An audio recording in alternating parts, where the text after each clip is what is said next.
वो व्यक्ति जिसकी ठसक और अकड़ कभी सबके सिर चढ़कर बोलती थी, आज पुलिस से बचता फिर रहा है। छात्रों और स्टाफ पर उसकी पकड़ इतनी मजबूत थी कि उसके खिलाफ आवाज उठाना लगभग नामुमकिन हो गया था। लंबे समय तक कर्मचारियों और अध्यापकों ने उसकी हरकतों को अनदेखा किया, लेकिन छात्राओं ने हिम्मत दिखाई। पहले उन्होंने संस्था की पीठ तक शिकायत पहुंचाई, पर जब कोई कार्रवाई नहीं हुई तो वायुसेना मुख्यालय तक पत्र भी भेजा। इसके बाद पुलिस हरकत में आई और जांच शुरू हुई। जांच में कई चौंकाने वाले खुलासे हुए हैं। आश्रम में खड़ी लग्जरी वॉल्वो कार पर लगा नंबर प्लेट नकली निकला। कार पर 29 UN1 लिखा था, जो राजकीय श्रेणी का प्रतीक होता है। यही नहीं, स्वामी का बायोडेटा भी फिल्मी पटकथा जैसा निकला। उसने दावा किया था कि उसने university of Chicago booth school of business से MBA और मैनेजमेंट में PhD की है। यही नहीं, कई किताबें लिखने और अंतर्राष्ट्रीय जर्नल्स में रिसर्च छपवाने का दावा भी किया गया था। लेकिन अब इन सारी डिग्रियों और उपलब्धियों पर बड़े सवाल खड़े हो गए हैं।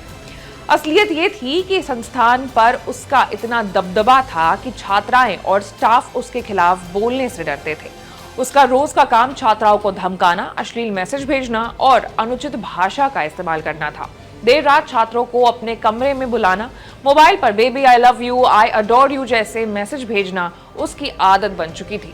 छात्राओं के विरोध करने पर वो फैकल्टी को बीच में डाल करके दबाव बनाता था। कई बार धमकी देता था कि अगर उसकी बात नहीं मानी तो अटेंडेंस काट दी जाएगी या परीक्षा में नंबर कम दिए जाएंगे। FIR में छात्रों ने जो बयान दिए हैं वो हैरान कर देने वाले हैं।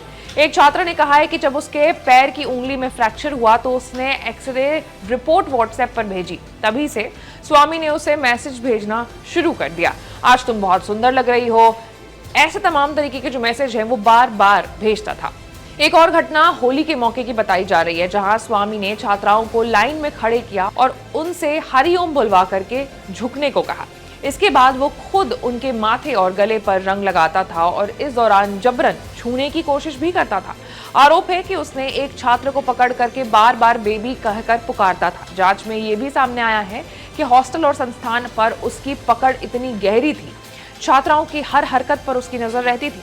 लॉबी से लेकर के बाथरूम के बाहर तक लगाए गए CCTV कैमरास की लाइव फीड वो अपने मोबाइल फोन पर देखता था। करीब 75 छात्राएं जो आर्थिक रूप से कमजोर परिवार से थीं, उस हॉस्टल में रहती थी और उन्हें इस बात का अंदाजा भी नहीं था कि उनकी हर गतिविधि पर किसी की नजर है। ये मामला नया नहीं है। साल 2009 में भी स्वामी चैतन्यानंद के चरित्र पर सवाल उठे थे। उस समय केस दर्ज हुआ था, लेकिन उसके रसूख और दबदबे पर कोई असर नहीं पड़ा।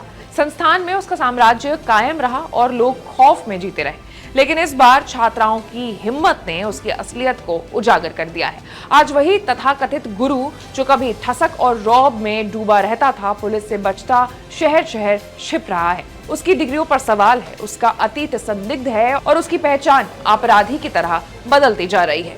गुरु कहलाने वाले ये शख्स अब महज एक भगोड़ा है, जिसकी तलाश में पुलिस लगातार दबिश दे रही है।